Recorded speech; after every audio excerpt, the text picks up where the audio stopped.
Hello dear students, welcome back on my YouTube channel maths by Ajay Chaurasia classes. आज के इस video में आप सीखेंगे 2023 का सेट नंबर 3 जिसका कोड है DX। तो जैसा कि पिछले वीडियो में हमने सबसे पहले लॉन्ग क्वेश्चन किए थे 6 नंबर वाले, ऐसे ही आज के इस वीडियो में लॉन्ग क्वेश्चन करेंगे। तो देखिए खंड बा है हमारा, और खंड बा में क्वेश्चन नंबर 3, 4, 5 यह होता है 6 नंबर का। तो क्वेश्चन नंबर 3 में दिया हुआ है निम्नलिखित समीकरण युग्म को हल करो। तो देखिए 3/x plus 2/y is equal 11, यह समीकरण 1 है। दूसरा दिया हुआ बेटा 4/x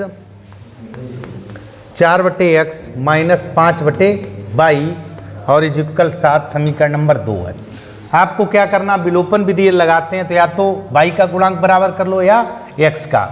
तो यहाँ ये प्लस माइनस आपने क्या किया, समीकरण 1 में 5 तथा समीकरण 2 में गुणा किसका करें, 2 का करके। आप ध्यान दीजिएगा दोनों का चिन्ह कैसा, विपरीत, तो जोड़ने पर अगर चिन्ह आपका एक जैसा होता तो करते घटाते।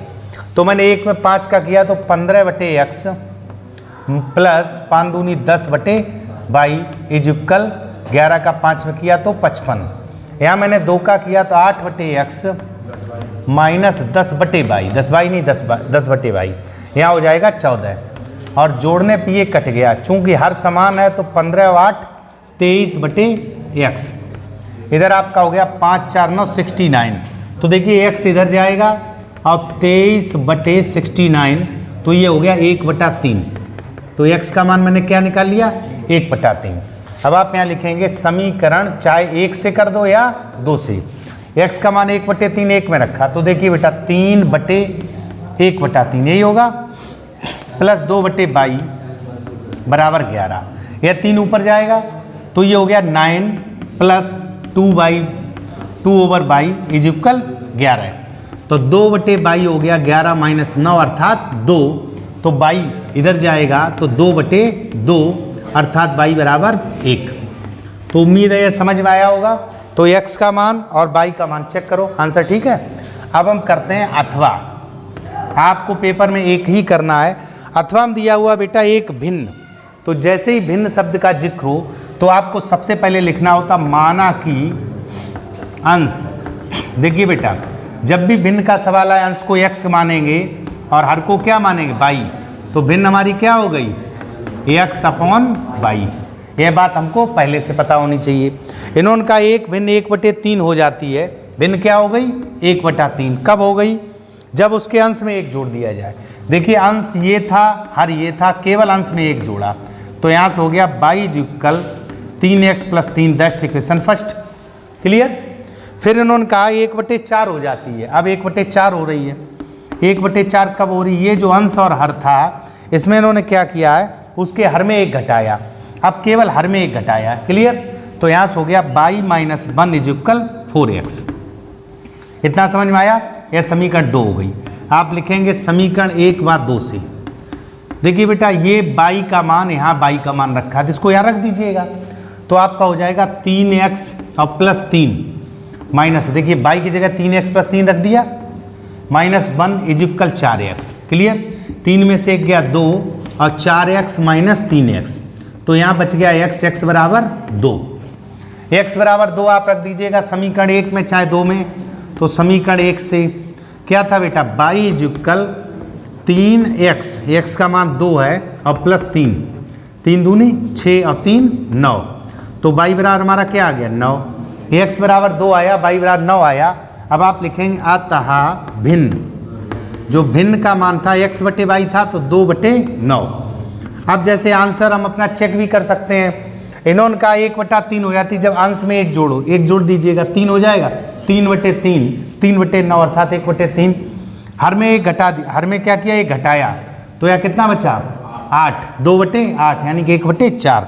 तो 1/4 खंड बाका 4, इसमें भी 2 दिए होंगे 6 नंबर के।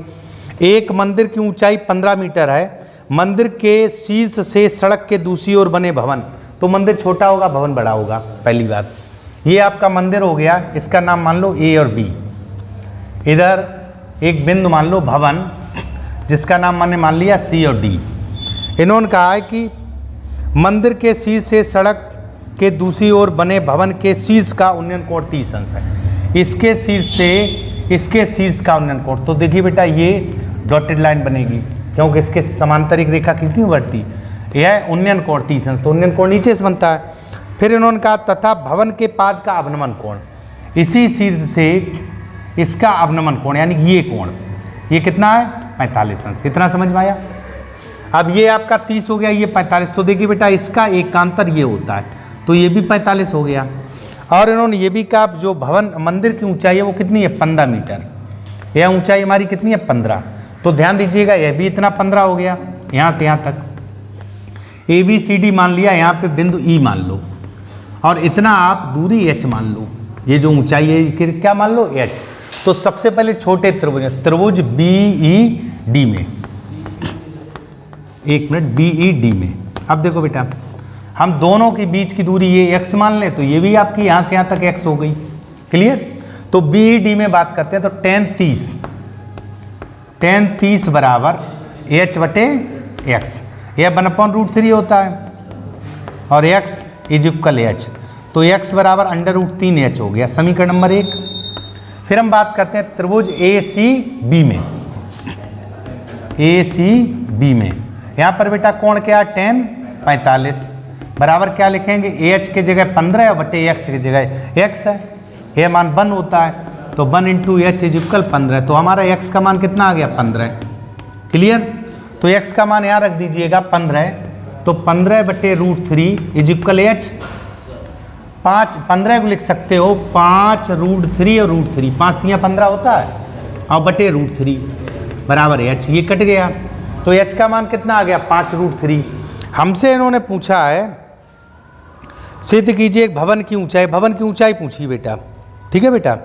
तो भवन की ऊंचाई 3 + √3, तो आप लिखेंगे अतः भवन की ऊंचाई, अतः भवन की ऊंचाई, चूंकि हमको ऊंचाई भवन की चाहिए, तो यहाँ से यहाँ तक टोटल डिस्टेंस कितनी हो गई h + 15, तो आप लिखेंगे h + 15, और h का मान मैंने निकाल लिया 5 √3 + 15। तो देखो बेटा जिस तरह इन्होंने √5 केवल कॉमन लिया, 5 कॉमन ले लो, जैसा इन्होंने सिद्ध करा है, √3 और +3 और मीटर। समझ में आया, सरल है। इसी के अथवा की बात कर लेते हैं। अथवा में इन्होंने कहा है एक भवन के शीर्ष से एक स्तंभ के शीर्ष का उन्नयन कोण 60 है, भवन के शीर्ष से स्तंभ के पाद का। आप देखो बेटा भवन के शीर्ष से स्तंभ के शीर्ष का उन्नयन कोण 60 अंश है, ठीक है बेटा। तो जब शीर्ष का उन्नयन कोण है, इसका मतलब ऊपर बना होगा, तो भवन नीचे होगा, एक ये जो स्तंभ है वह बड़ा होगा। तो जैसे ये आपका भवन हो गया, इसका नाम मान लो AB, ठीक है, और ये मान लो CD, बिल्कुल सेम प्रोसेस। इन्होंने कहा है कि शीर्ष से स्तंभ के शीर्ष का उन्नयन कोण, इसके शीर्ष से इसके शीर्ष का उन्नयन कोण 60 अंश, ये कोण कितना 60, तो आप इसको ऐसे डॉटेड मान लीजिएगा। इतना समझ में आया बेटा। ABCD यहाँ पे बिंदु E मान लो, ये 60 अंश है। फिर इन्होंने कहा है भवन के शीर्ष से स्तंभ के पाद का अवनमन कोण 45, सेम प्रोसेस 45, ठीक है। तो इसको बेटा इसके समांतर एक रेखा, ये आप ये 45 हो गया। इतना समझ में आया, क्लियर। बीच की दूरी आप सब में x मान लीजिएगा, यहाँ से यहाँ तक ये x है। अब इन्होंने ये भी कहा यदि स्तंभ की ऊंचाई 40 मीटर, ये जो स्तंभ है यह टोटल कितना है 40 मीटर है, यहाँ से यहाँ तक ये 40 मीटर है। आप ये ऊंचाई h मान लो जो भवन है। तो देखो बेटा अब हम बात करें इतनी ऊंचाई, देखो h ये है तो ये भी h हो गई, सही है। तो ये इतनी ऊंचाई चूंकि इस त्रिभुज में कितनी होगी 40 - h, समझ में आया। यह दूरी यहाँ से यहाँ तक है। तो सबसे पहले छोटे त्रिभुज में BED में, त्रिभुज BED में, अब BED में क्या लिखेंगे बेटा tan 60 40 - h बटे x, यह √3 होता है, तो √3x is equal 40 - h, that's equation first. Clear. फिर आप लिखेंगे त्रिभुज ACB में, त्रिभुज ACB में, अब ACB की बात कर लो, tan 45 बराबर h बटे x, tan 45 h बटे x, तो यहाँ से बेटा h बराबर x हो गया, समीकरण नंबर 2। क्लियर। मुझसे इन्होंने पूछा सिद्ध कीजिए भवन की ऊंचाई। ये बेटा मैंने भवन माना है, तो यह h मुझको चाहिए। अब h चाहिए तो आप क्या करिएगा, यह जो x है इस जगह h रख दो, तो √3h यहाँ लिख दो पहले समीकरण 1/2 से। यहाँ मैंने क्या रख दिया h इजिकल 40 माइनस h को इधर ले आइए, h कॉमन ले लो, तो √3 + 1 हो गया बराबर 40। समझ में आया। तो यहाँ से बेटा h बराबर हो गया 40 बटे √3 और प्लस 1। इन्होंने परमेयीकरण कराया, देखो बेटा ये आ गया, तो आप हमेशा परमेयीकरण कर दीजिएगा √3 माइनस ऊपर नीचे गुणा, तो नीचे हो गया 3 ऋण 1 वर्गांतर से, ऊपर हो गया 40 √3 माइनस 1। तो देखिए 40 √3 माइनस 1 और बटे 2 से काटा तो h बराबर आ गया 20 √3 माइनस 1 मीटर, और हमको यही सिद्ध करना था। सिंपल है। यहाँ पे इन्होंने कहा है एक ठोस एक शंकु के आकार का है जो एक समान आधार त्रिज्या के अर्धगोले पर अध्यारोपित है। यानी कि एक शंकुआकार शेप है, वह किस पर है, अर्धगोले पर। जैसे मान लो ये अर्धगोला है, ये आपका अर्धगोला है, और इस पर एक ये शंकु भी अध्यारोपित है। क्लियर। इसकी त्रिज्या कुछ नहीं होगी, जैसे मान लो इसकी त्रिज्या स्मॉल r है, तो यह त्रिज्या आपके वृत्त अर्धगोले की भी हो गई। अब इन्होंने का अर्धगोले का वक्रपृष्ठ तथा शंकु का वक्रपृष्ठ समान है। देखो बेटा हमारे सवाल में क्या दिया है, अर्धगोले का वक्रपृष्ठ, अर्धगोले का वक्रपृष्ठ समान है किसके बेटा, शंकु का वक्रपृष्ठ, शंकु का वक्रपृष्ठ। अब बहुत ध्यान समझिएगा, यह दोनों समान दिए हुए हैं, तो सिद्ध कीजिए। तो शंकु की त्रिज्या और ऊंचाई का अनुपात, यानी r और h पूछा है, तो आप मान लीजिएगा जैसे ये आपका h है। क्लियर। बात वक्रपृष्ठ कही तो ये आपका l होगा, तिर्यक ऊंचाई। अर्धगोले का वक्रपृष्ठ क्या होता है, 2πr²। शंकु का वक्रपृष्ठ πrl, यही तो होता बेटा। अब यहाँ ध्यान दीजिएगा, जैसे एक पहले पाई से पाई काट दीजिएगा और r से ये काट दीजिएगा, तो यहाँ से हमको आ गया 2r = l। इतना समझ में आया। अब आप जानते हो चूंकि l² = h² + r², मुझसे मान पूछा गया शंकु की त्रिज्या ऊंचाई, यानी कि r और h में पूछा गया, तो l को किस में बनाना, r और h में। तो देखिए बेटा l² बराबर ये होता है, l के जगह रख दो 2r, तो 2r का स्क्वायर = h² + r²। समझ में आया। यह हो गया 4r², इस r² को इधर भेजा -r² = h², तो आपका बचा 3r² बराबर h²। इतना समझ में आया।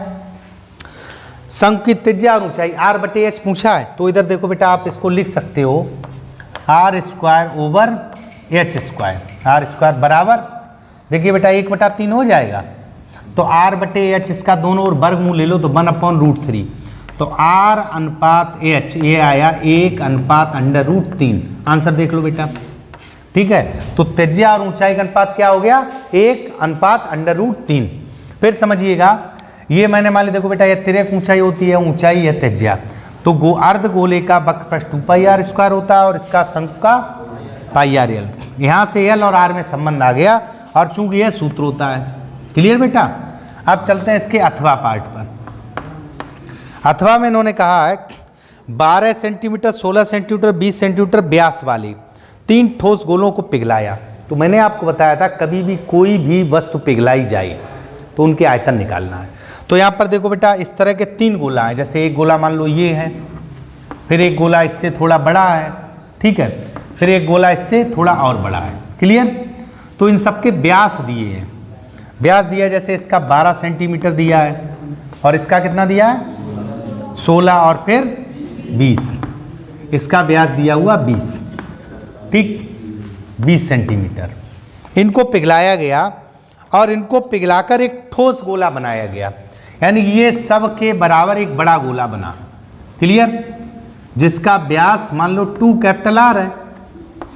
क्लियर। तो ध्यान दीजिएगा, इसकी त्रिज्या, तो जब मैंने इसको पिघलाया तो इसका आयतन निकालो। देखो बेटा ये R1 मान लो, R1 कितना है 12/2 यानी कि 6 हो गया, R2 16/2 8 हो गया, और R3 आपका कितना हो गया 10 20/2, और इधर इसकी त्रिज्या हो गई R। क्लियर, सब मैंने त्रिज्या निकाल ली। तो जब जिस चीज़ को पिघलाएंगे उसका आयतन निकालेंगे तो इसका होगा 4/3 पाई R3, तो 6 का क्यूब प्लस 4/3 पाई 8 का क्यूब प्लस 4/3 पाई 10 का क्यूब, और इन सबको पिघलाकर एक गोला बना है तो उसका आयतन हो जाएगा 4/3 पाई R3। 4/3 पाई कॉमन ले लो, 6 का क्यूब प्लस 8 का क्यूब प्लस 10 का cube is equal 4/3 pi capital R3। 4/3 pi cut गया, 6 का क्यूब बोलो कितना होगा, 8 का क्यूब कितना होगा, सही है, 10 का क्यूब कितना होगा बराबर R3। समझ में आया बेटा, इनको जोड़ लीजिएगा, 6 2 8, 1 और 1 2 7 1728 R3। 1728 अगर आपको पता हो तो कितने का क्यूब होता है 12 का। तो यहाँ से बेटा जो बड़ा गोला है उसकी त्रिज्या कितनी आ गई 12 सेंटीमीटर। अब हमसे क्या पूछा गया बेटा, इस ठोस का व्यास, तो गोले का व्यास, तो जो बड़ा गोला हमारा बना है उसका व्यास हो जाएगा 2 × 12 अर्थात 24 सेंटीमीटर। समझ में आया बेटा। वाले क्वेश्चन जो कि दूसरा क्वेश्चन खंडवा में दिया होता, तो यहाँ पर 5 खंड करने होते हैं, शांत रहिए, यहाँ पे 5 खंड करने होते हैं। तो इसका का पार्ट इन्होंने कहा के किस मान के लिए समीकरण, देखो बेटा 2x + k/y = 1, और दूसरा दिया हुआ 3x - 5y = 7। इन्होंने कहा के आद्वितीय हल हैं, आद्वितीय हल हैं।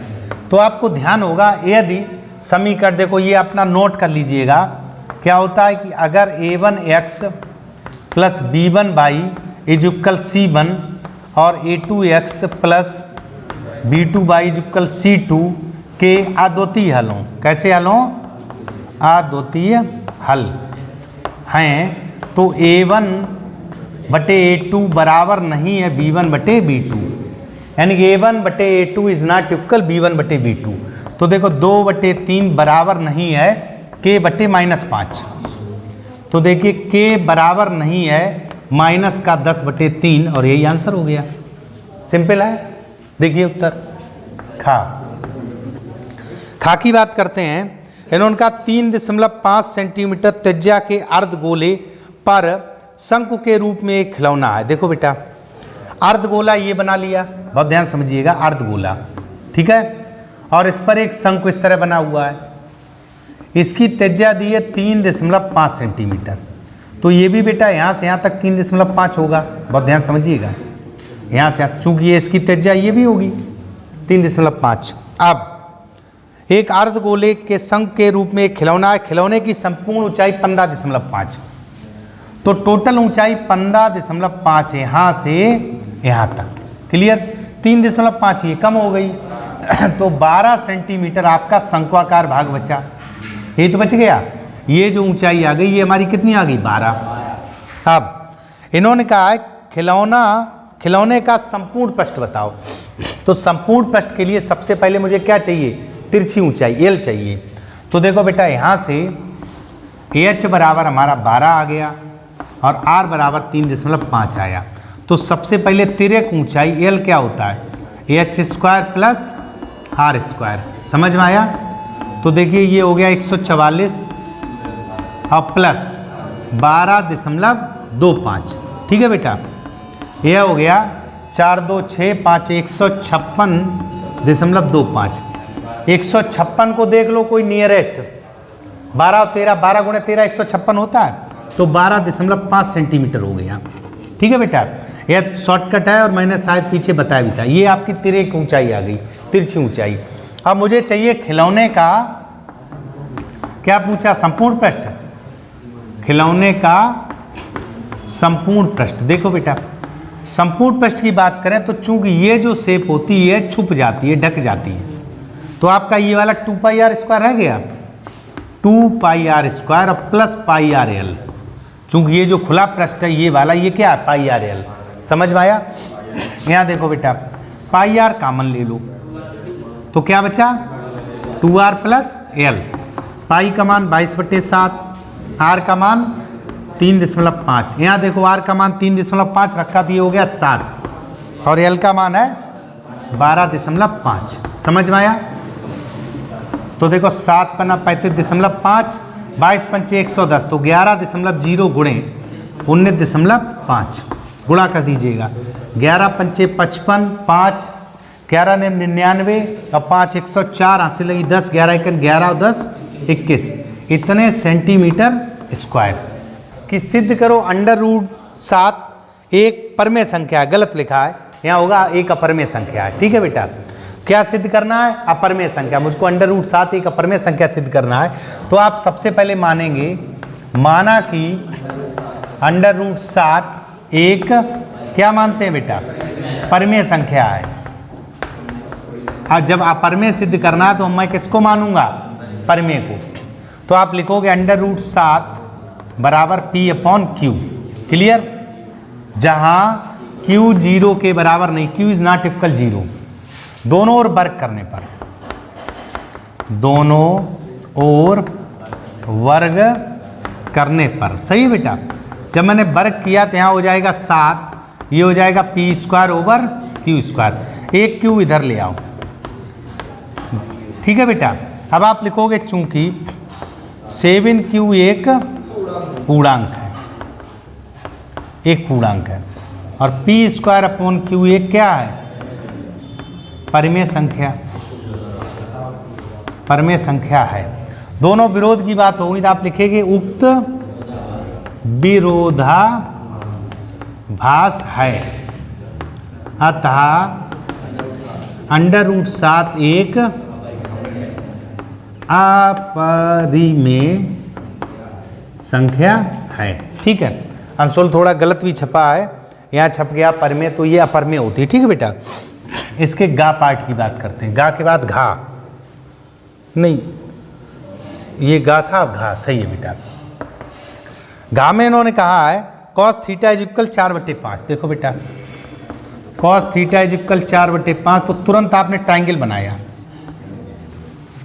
cos θ ये कोण आपका थीटा हो गया, ये आधार बटे कर्ण होता है, आधार बटे कर्ण। अब आपको लंब निकालना है। पाइथागोरस प्रमेय क्या होता है, 5 का वर्ग बराबर l का वर्ग प्लस 4 का वर्ग, ऐसे ही होगा।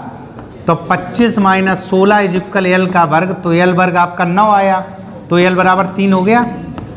अब l आपका 3 हो गया। मुझसे पूछा गया sin थीटा, आप लिखिएगा अतः sin θ × cos θ प्लस tan² θ, यही तो मान पूछा है।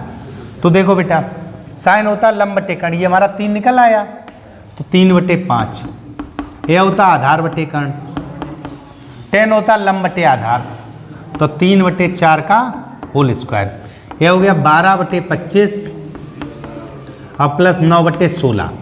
ठीक है बेटा, तो इसको लिख सकते हो 25 × 16, 25 भाग दिया 16, 16 × 12, 16 दूनी 32, 3 16 × 16 3 19, 16 का भाग दिया 25, 25 निम्मा 225। ठीक है बेटा, इनको जोड़ दीजिएगा।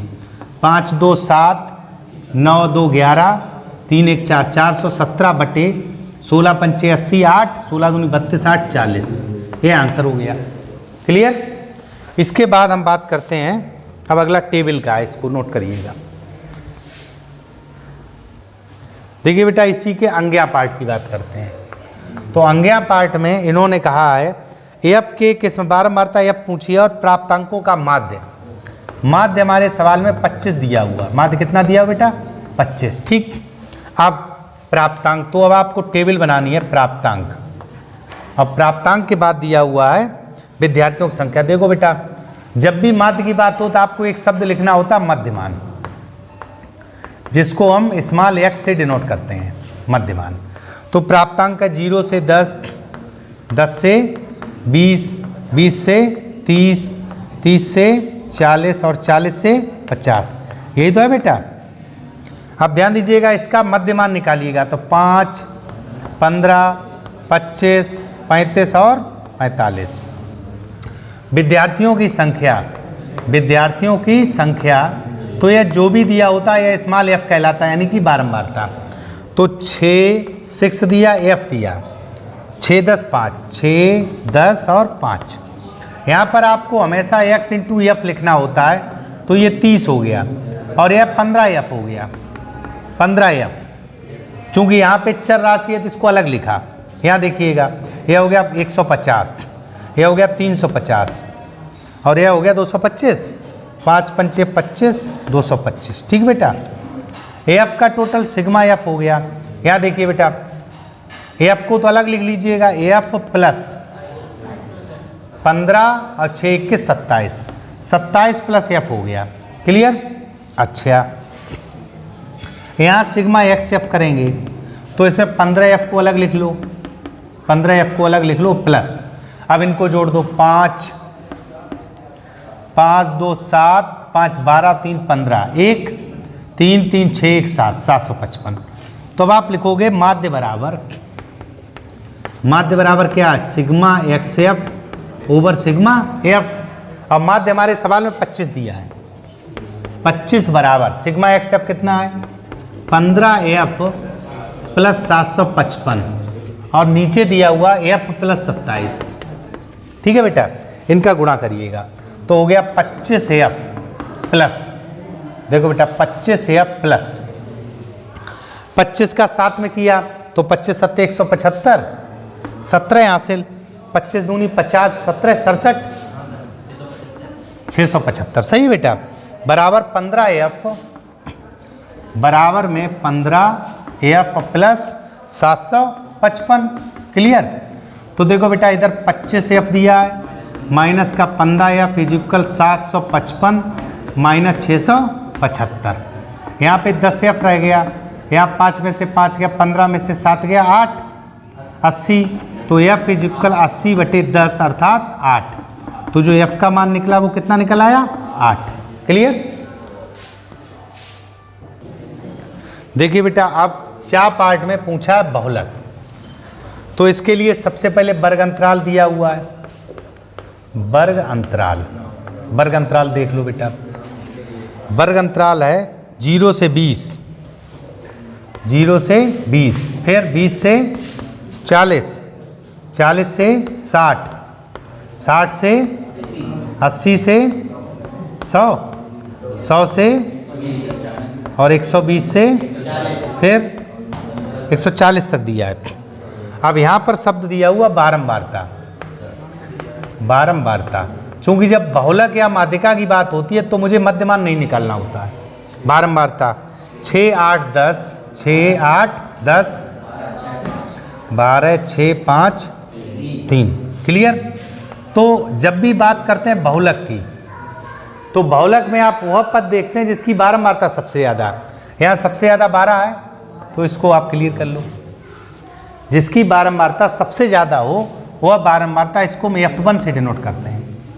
और F1 के पीछे आपका क्या होगा? F0, और इसके आगे क्या होगा? F2। ठीक है, यह जो आपका वर्ग अंतराल वाला, तो इसमें निम्नतम वाला लेते हैं L, तो L हमारा कितना हो गया? 60। तब आप लिखोगे बहुलक बराबर। तो देखो बेटा, सूत्र में कंफ्यूज हो तो आप सबसे पहले क्या करोगे? इसमें से ये आपस में घटाओगे, तो F1 माइनस F0, नीचे 2F1 माइनस F0 F2 और इनटू में H। और H क्या होता है? Common difference. इनका डिफरेंस देख लो कितना है H, अंतर कितना? 20 का, तो H हमारा 20 हो गया। ठीक है बेटा, रख दीजिएगा। L हमारा कितना है? 60 प्लस। अब देखो बेटा, F1 12 माइनस 10, 12 माइनस 10, बहुत ध्यान समझिएगा। F1 माइनस F0 12 माइनस 10 बटे में 2F1, तो 12 दूनी 24 माइनस F0 10 है और F2 6 है, 10 और 6। क्लियर? और गुणे ये 20 है। समझ में आया बेटा? 60 प्लस यहाँ बचा 2 गुणे 20, और नीचे देखो बेटा 10 और से 6 16, कितना बचा? 8 ही तो बचा। 2 चौकू 8 और 4 पंचे 20, तो आपका बहुलक कितना हो गया 65। Answer clear. बेटा आप खंड बा के पहले क्वेश्चन को करते हैं जिसमें दिया होता है सभी खंड करने हैं और यह 2 नंबर का प्रश्न होता है। तो सबसे पहले उनका सिद्ध कीजिए √3 एक अपरमेय संख्या, जैसे अभी √7 था। तो पहले के का में लिखोगे माना कि √3 एक कैसी संख्या मानेंगे अपरमेय, तो इसको परमेय मानेंगे, हमको अपरमेय सिद्ध करना है, एक परमेय संख्या है। क्लियर। तो आप लिखोगे √3 बराबर P/Q, जहां Q 0 के बराबर नहीं है। यहां लिख दो वर्ग करने पर, आप इतना और लिख दो दोनों ओर, सही है, दोनों ओर वर्ग करने पर। तो ये हो जाएगा 3 बराबर P²/Q²। तो फाइनली 3Q = P²/Q। अब आप लिखोगे चूंकि 3Q एक क्या है पूर्णांक है और P²/Q एक क्या है एक परमेय संख्या है, एक परमेय संख्या है। तो हम क्या लिखेंगे उक्त विरोधाभास है, उक्त विरोधाभास है। अतः √3 एक कैसी हो गई अपरिमेय संख्या है। क्लियर, समझ में आया बेटा। इसके खा पार्ट की बात करते हैं। खा में दिया हुआ 10a + b, देखो बेटा 10a + b कितना दिया हुआ 1, ठीक। साथ में दिया हुआ 10a - b, ये कितना दिया 1/√3, ठीक। अब हम सबसे पहले बेटा इसकी कंडीशन देखते हैं। हालांकि आपके सिलेबस में केवल इन्होंने 90 - थीटा तक का दिया हुआ है। जैसे यहाँ पे दिया हुआ है यह शर्त 0 डिग्री और यहाँ पे दिया हुआ है < a + b और <= 90। तो इसका मतलब ये प्रथम चतुर्थांश में, चूंकि आप जो नए सिलेबस में आपका द्वितीय और तृतीय चतुर्थांश का सवाल ही नहीं है, यह पुराना सवाल दिया हुआ। इसका मतलब ये हुआ कि यह जो कोण है वो हमारा प्रथम चतुर्थांश में है। अब ये क्यों देते हैं कि यदि चूंकि 4 चतुर्थांश हैं, तो देखिए बेटा यहाँ पर जो तीसरा चतुर्थांश होता है वह 180 + थीटा कहलाएगा, यानी कि 270 - थीटा, उसमें भी ये मान धनात्मक होते हैं 10 के। तो इसलिए यह शर्त दी होती है, इस शर्त से हमको यह पता लगता है कि किस चतुर्थांश में है। तो यहाँ देखो बेटा tan थीटा में एक मान tan 45 का होता है, तो इसको आप लिख सकते हो tan 45 लिख सकते हो। तो यहाँ से बेटा a + b कितना निकल आया 45 अंश, इसको समीकरण 1 मान लो, और ये मान होता है tan 30 का होता है बेटा। तो यहाँ से a - b क्या निकल आया 30 अंश, समीकरण नंबर 2। मैंने कहा यह कंडीशन चूंकि अब नए सिलेबस में केवल प्रथम चतुर्थांश ही रखा गया है। अगर यहाँ पे जैसे बेटा 0 की जगह ये आपका 180 कर दिया जाए, यहाँ 270 कर दिया जाए, तो तीसरे चतुर्थांश में भी tan धनात्मक होता है, तो वहाँ पर 180 + थीटा हो जाएगा मान। बात समझ गए कि नहीं। तो मुझे वह मान लिखने पड़ेंगे, लेकिन मूल चीज़ ये है कि यह चीज़ हमको यह बता रही है, यह मान हमको यह बता रहा है कि हमारा जो कोण है वह किस चतुर्थांश में है, तो यह पहले में है। तो देखो बेटा समीकरण 1 धन 2 कर दो। अब 1 और 2 को जब आप जोड़ेंगे तो b से b कट जाएगा। 2a बराबर देखो बेटा 45 और +30 कितना 75 हो गया। तो a बराबर 75/2 यानी कि 37 सही 1/2 डिग्री। समझ में आया। अब a का मान 37.5 आप इसमें रख दीजिएगा, तो 37.5 और प्लस b बराबर 45, तो b बराबर हो गया 45 माइनस 7.5, कोण b कितना आ गया 7.5 डिग्री। Answer clear. हाँ बेटा पहले के गा की बात करते हैं। तो पहले के गा में दिया हुआ है 2 घनों जिनमें प्रत्येक का आयतन 64 सेंटीमीटर क्यूब है। 2 घन दिए हैं, ठीक है बेटा, के संलग्न फलकों को मिलाकर। देखो बेटा जैसे मान लो एक घन ये दिया, बहुत ध्यान समझिएगा बेटा, एक घन ये दिया है और एक घन ये दिया है। थोड़ा सा चित्र से आपको स्पष्ट आ जाएगा समझ में। 2 घन हमारे दिए हुए हैं, तो इनका प्रत्येक का आयतन कितना दिया, 64 सेंटीमीटर क्यूब, ये दिया। आप लिख लो माना कि घन की भुजा x है, x सेंटीमीटर है, ठीक है बेटा। तो x क्यूब 64 हो गया, 64 का मतलब 4 का क्यूब, तो x बराबर 4 सेंटीमीटर, यानी कि घन की कोर कितनी आ गई, x का मान 4 आ गया। अब इन्होंने कहा है कि उनको ये आपस में के संलग्न फलकों को मिलाकर, तो संलग्न मतलब कोई दो फलक मिल जाएंगी, तो अब पोजीशन हमारी इस तरह हो गई, जैसे ये आपका ये पहला घन था, अब ये दूसरा घन बन गया। बेटा ध्यान समझना, ये पहला घन था और ये दूसरा घन हो गया, क्लियर। तो ये पोजीशन बन गई हमारी, अब हमारी ये पोजीशन बन गई, ठीक। तो ध्यान दीजिएगा, ये जो अब यह बन गया क्या, घनाभ। अब ये बन गया हमारा घनाभ। तो इसकी लंबाई देखो x और x, तो कितनी होगी 2x, 4 दूनी 8 सेंटीमीटर, ठीक है।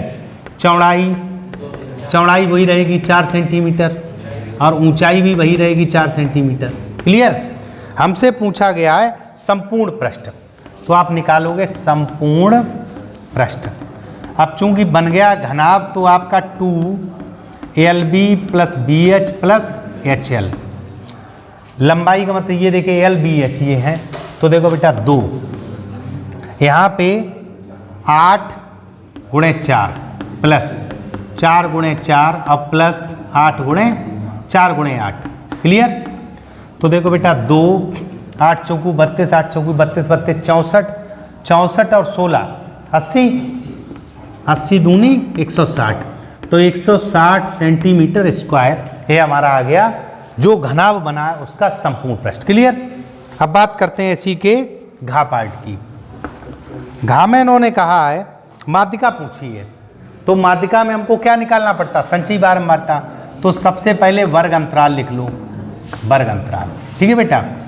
वर्ग अंतराल दिया हुआ 0 से 10, 0 से 10, 10 से 20, 20 से 30, 30 से 40, 40 से 50 और 50 से 60, यही दिया है।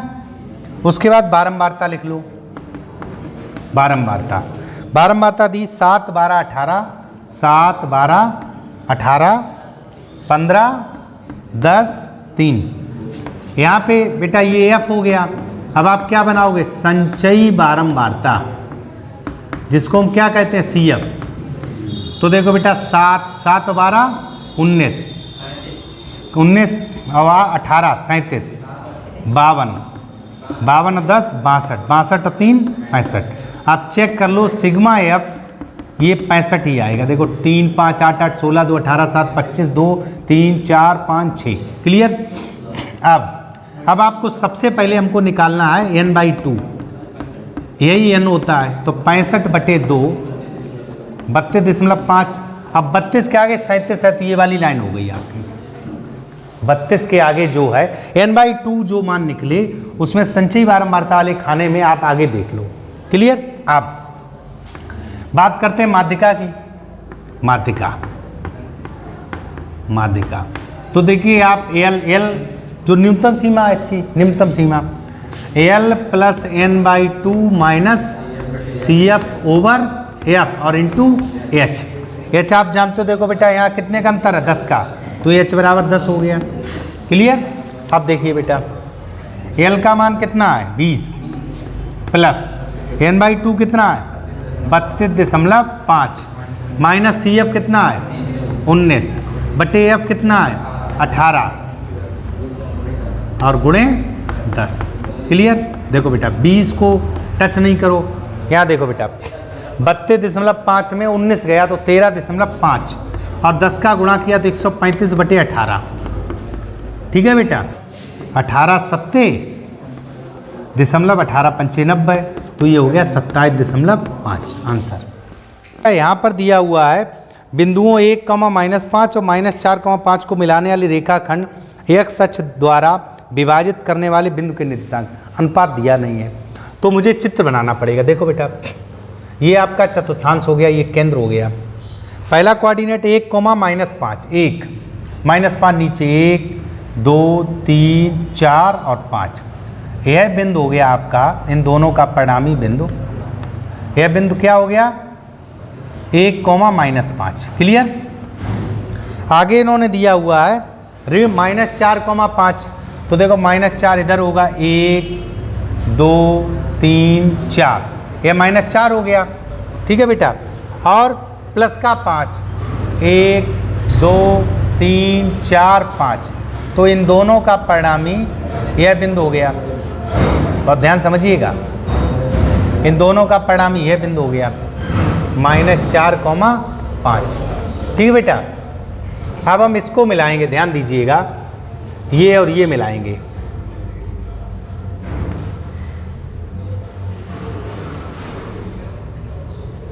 ऐसे ही तो जाएगा। इन्होंने x अक्ष पे बिंदु पूछा है, x अक्ष पे बिंदु। ठीक है, इस तरह मतलब ये मिलेगा। अब x अक्ष पे कोई एक निर्देशांक, तो देखो बेटा चूंकि 5 दूरी y अक्ष पे ये भी है और ये भी 5 दूरी y अक्ष पे है, तो ये इसका क्या हो गया मध्य बिंदु हो गया। तो आप इसका निकालेंगे, मान लो जैसे यहाँ x, 0 हो गया। क्यों 0 हो गया, 5 और -5 है, तो आपका x का निर्देशांक हो गया -4 + 1/2 और y को हो जाएगा 5 - 5/2। तो ये हो गया x बराबर -3/2 और ये हो गया y बराबर 0। तो x अक्ष पर जो बिंदु बना वो -3/2, 0। क्लियर। अगला क्वेश्चन देखिए, चा पार्ट में कहा गया है a का निर्देशांक ज्ञात करो। AB वृत्त का व्यास है। देखो बेटा वृत्त बना लो। अब वृत्त का ये केंद्र रहा होगा, व्यास क्या होता है, वह जीवा जो केंद्र से होकर जाए। AB आपका व्यास है। और इन्होंने ये भी कहा है जिसका केंद्र 2, -3 है, ये 2, -3 है। क्लियर। और B का निर्देशांक 1, 4 है। A का निर्देशांक हमसे पूछा है, आप ये निर्देशांक x, y मान लो। चूंकि ये जब केंद्र है तो ये इसका क्या होता मध्य बिंदु।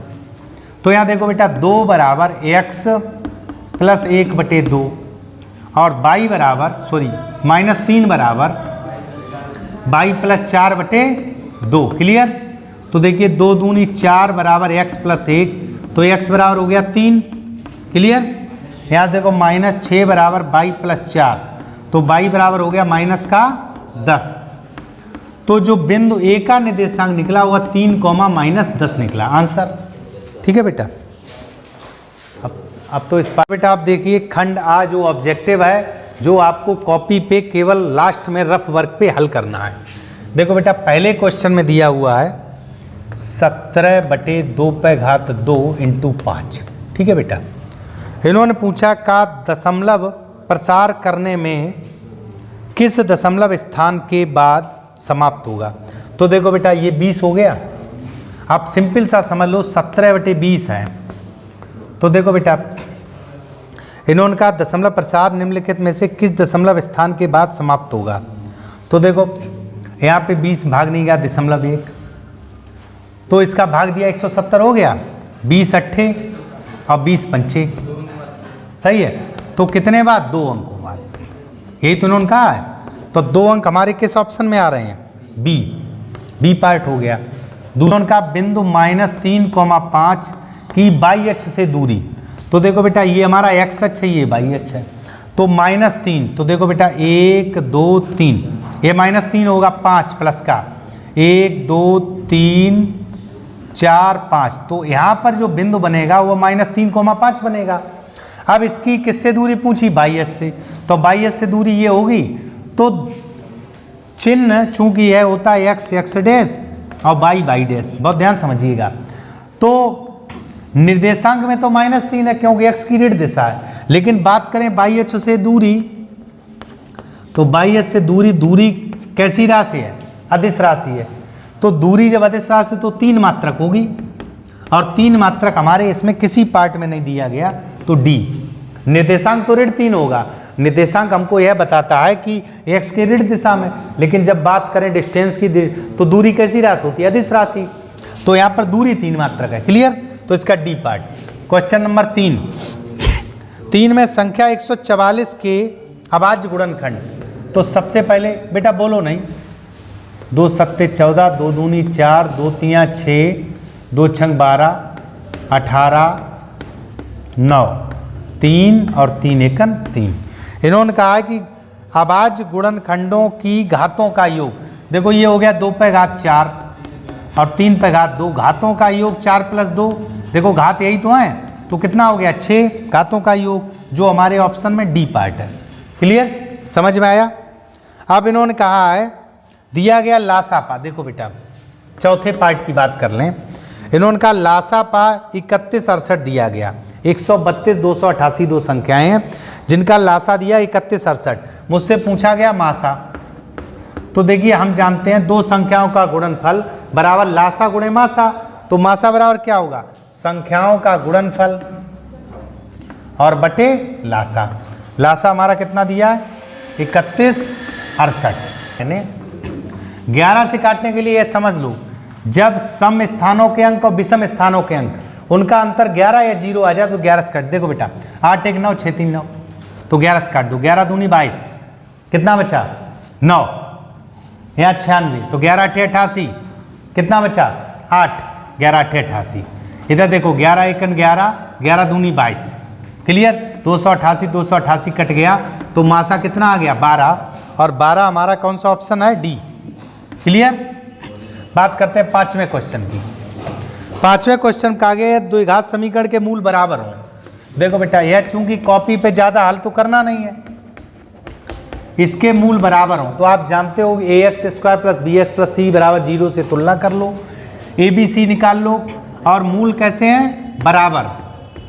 तो जब मूल बराबर होते हैं तो b² माइनस 4ac इक्वल 0 होता है, तो b² माइनस 12 का वर्ग 144 हो गया, माइनस 4a और c बराबर 0, ये 12 m बराबर 144, तो m बराबर 12, ठीक है बेटा, और m बराबर 12 हमारे डी पार्ट में दिया है।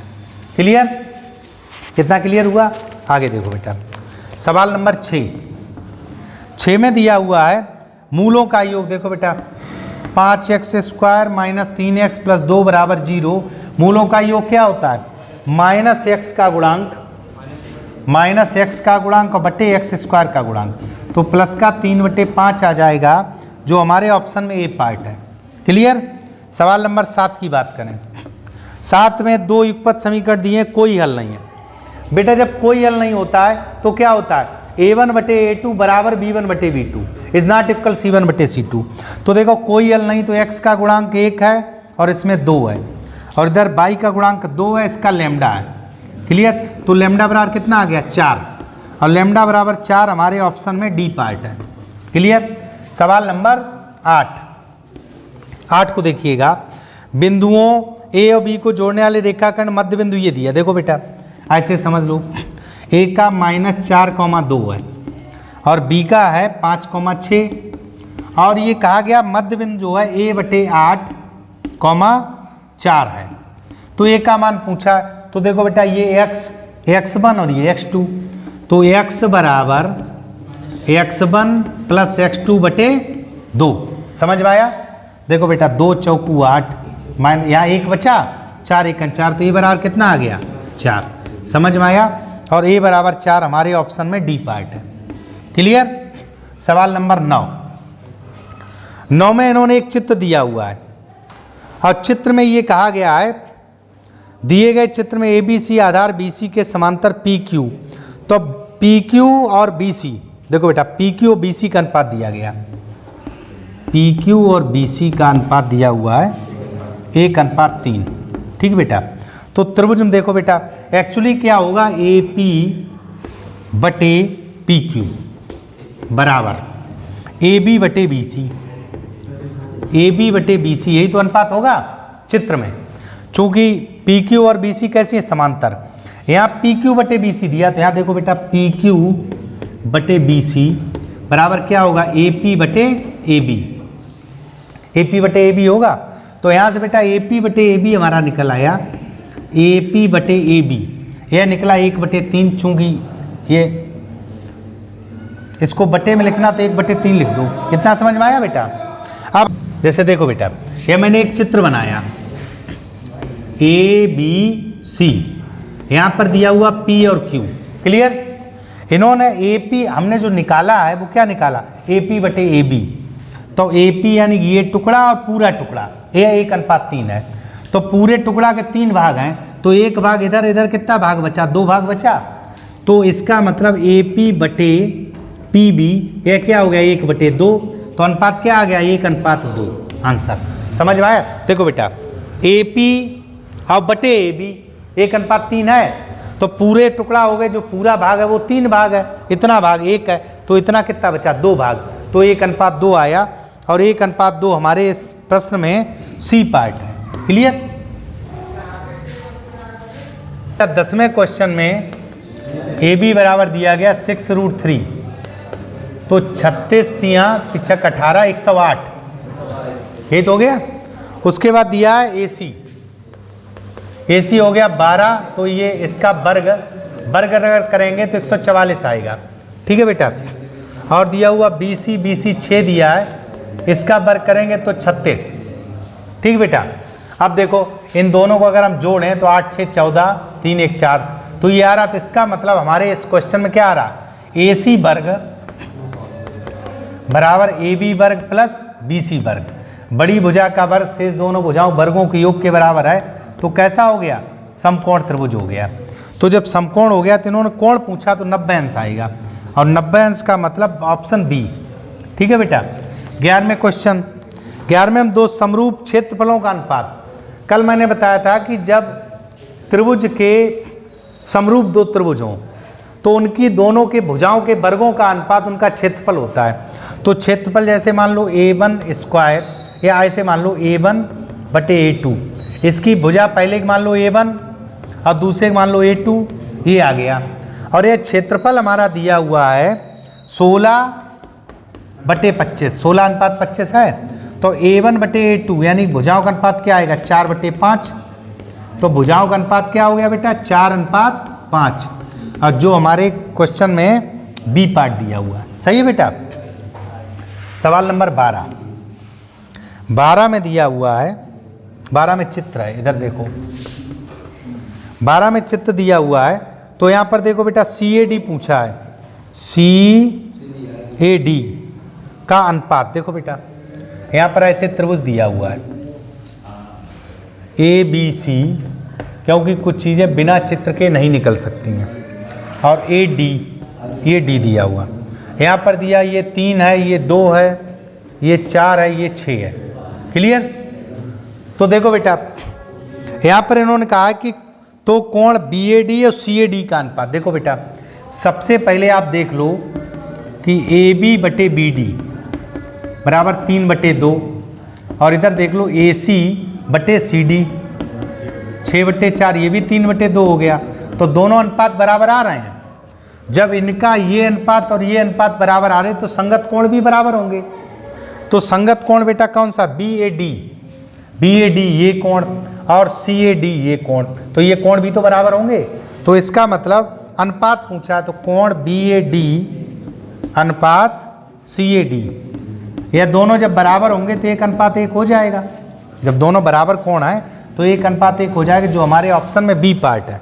देखो बेटा 13वां क्वेश्चन, इन्होंने कहा sin 31 बटे cos 59। तो आपको मैंने बताया जब दोनों कोण मिलकर 90 हो तो किसी एक को बदल लो।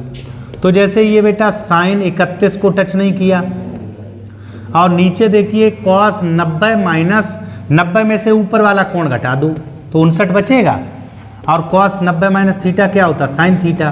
तो ये भी sin 31 हो गया। तो आंसर क्या आ गया, 1। और 1 हमारे ऑप्शन में सी पार्ट है।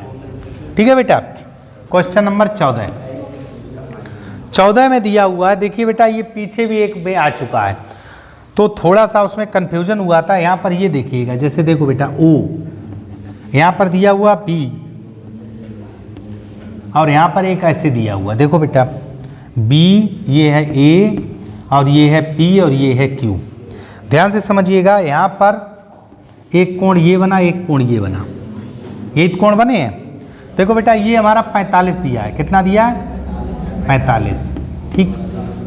और ये हमारा 60 दिया। बहुत ध्यान समझिएगा बेटा, मुझे एकांतर कोण ये कोण चाहिए, ये कोण ये कोण कितना होगा, ध्यान समझिएगा, इसके पैरेलल ये लाइन होगी तो ये 60 है, तो ये कितना हो गया 30, ये 30 हो गया भाई पैरेलल। अब इसके एकांतर ये कोण होगा तो ये भी 30 हो गया, ये भी 30 हो गया। इतना समझ में आया। अब यहां पर इन्होंने कहा है ए तथा पी से देखने पर अवनमन कोण, तो देखो बेटा ये अवनमन कोण इसका कितना हो गया 30 और इसका ये 45 हो जाएगा। तो ए का कोण कितना हो गया 45 अंश और बी का कितना हो गया 30 अंश। तो 45 और 30 ये हमारे ऑप्शन में बी पार्ट दिया हुआ है। बात समझ में आई कि नहीं? चूंकि ये इसका एकांतर नहीं होगा, इधर वाला एकांतर होगा, तो ये कोण बेटा कितना आएगा 30, तो 30 का ये 30 है। 15वां क्वेश्चन दिया है। 15वें क्वेश्चन में इन्होंने कहा है यदि एक वृत्त की परिधि का क्षेत्रफल, परिधि और क्षेत्रफल संख्यात्मक रूप से बराबर है। देखो वृत्त की परिधि होती है 2 पाई आर और क्षेत्रफल होता है पाई आर स्क्वायर, तो पाई से पाई काट दो आर से, तो देखो आर बराबर 2 हो गया, यानी कि त्रिज्या उसकी कितनी हो गई 2। वृत्त की त्रिज्या पूछी तो 2 मात्रक है, हमारा ए ऑप्शन है। क्लियर? 16वां क्वेश्चन। 16वें में दिया है एक ठोस धातु का घनाभ 982 को पिघलाकर 2 मीटर कोर वाला घन बनाया गया, तो घनों की संख्या। जैसे देखो बेटा मैंने कहा था जिस वस्तु को पिघलाएं उसका आयतन निकाल लें, तो घनाभ लंबाई गुणे चौड़ाई गुणे ऊंचाई होता है, और मैंने एक घन बनाया तो घन का आयतन कोर का क्यूब होता है। अब घन कितने बने, तो मान लो n घन बने, तो यहाँ n का ये दोनों आयतन कैसे होंगे बराबर। तो देखो बेटा 2 का क्यूब 8 होता है, 9 दूनी 18, तो n बराबर कितना, तो कितने घन बनेंगे 18, और 18 हमारे ऑप्शन में ए पार्ट दिया हुआ है। क्लियर? अब देखो टेबल वाले हैं 3 क्वेश्चन, इसको नोट कर लीजिएगा। कोई डाउट? देखिए बेटा खंड आ का 17वां क्वेश्चन, यहाँ पर इन्होंने कहा है कि सारणी का माध्य बताओ। तो देखो चूंकि ये कॉपी पे तो हल करना नहीं, तो ऐसे देख लो बेटा, वर्ग अंतराल दिया 0 से 10, 10 से 20, 20 से 30, 30 से 40 से 50, ठीक है। तो सबसे पहले मध्यमान 5, 15, 25, 35 और 45। फिर बात करते हैं बारंबारता, 4, 5, 6, 4, 1। तो देखो बेटा ये आपका क्या हो गया x, ये हो गया f, x इंटू एफ निकाल लो। 5 चौकू 20, 15 पन्ना 75, 25 छक्का 150, 35 चौकू 140 और 45 सेकंड 45। तो देखो सिग्मा एफ कितना आएगा 20 हो गया, जोड़ लिया बेटा। सिग्मा एक्स एफ 5, 10, 1, 5, 4, 9, 5, 14, 7, 21, 2, 23, 2, 1, 3, 1, 4, ठीक है बेटा। तो जो माध्य आएगा सिग्मा एक्स एफ बटे 0, 0 काट दिया, 2 दूनी 4, 2 1 2, 21.5। 18वें क्वेश्चन में ये कहा गया है कि समांतर माध्य और बहुलक दिया हुआ माध्यिका पूछी। देखो बेटा हमको पता है बहुलक बराबर होता है 3 माध्यिका और माइनस 2 माध्य, ये आपको पता है। तो हमारे सवाल में दिया हुआ है समांतर माध्य बहुलक, समांतर माध्य 28, तो 2 गुणे 28 हो गया, ठीक है। बहुलक दिया हुआ 16, ये 16 हो गया, बराबर 3 माध्यिका, 28 दूनी 56, 56 इधर आए, 56 6 62, ये 72 हो गई, 3 माध्यिका। तो माध्यिका बराबर 72 बटे 3, 3 दूनी 6, 3 चौक 12, 24 हमारे ऑप्शन में सी पार्ट है, मिला लो बेटा। उसके बाद 19वें क्वेश्चन में ये कहा गया बहुलक वर्ग बताइए। तो सिंपल सा, जिस पद की बारंबारता सबसे ज़्यादा हो, सबसे ज़्यादा किसकी है 8, तो 3 से 5 जो वर्ग अंतराल है उसकी बारंबारता कितनी 8 है, तो बहुलक वर्ग हमारा हो गया 3 से 5 जो हमारे बी ऑप्शन में दिया हुआ। क्लियर? आप अंतिम क्वेश्चन की बात करते हैं 20वें में उनका माध्यिका वर्ग। तो माध्यिका वर्ग तभी निकाल पाओगे जब संचयी बारंबारता बनाओगे। तो देखो बेटा ये आपकी 4, 5, 13, 20 और 8, इसको जोड़िएगा, यहाँ संचयी बारंबारता करेंगे 4, 5, 9, 9, 13, 22, 42, टोटल 50 हो गया, 50 हो गया। अब 50 ये आपका सिग्मा एफ कितना आया 50, मैं डायरेक्ट कर रहा हूँ क्योंकि ये कॉपी हल नहीं करना है। तो n बराबर होता है n/2 का मान 50 बटे 2 यानी 25 आया, 25 आगे 42 है, तो सेकंड लास्ट जो है 30 से 40, इसका वर्ग अंतराल क्या हो गया 30 से 40, तो 30 से 40 हमारा बी पार्ट है। क्लियर? तो उम्मीद करता हूँ यह वीडियो आपको बहुत अच्छे से समझ में आया होगा। अब मिलते हैं अगले वीडियो में अगले सेट के साथ, तब तक के लिए बाय बाय।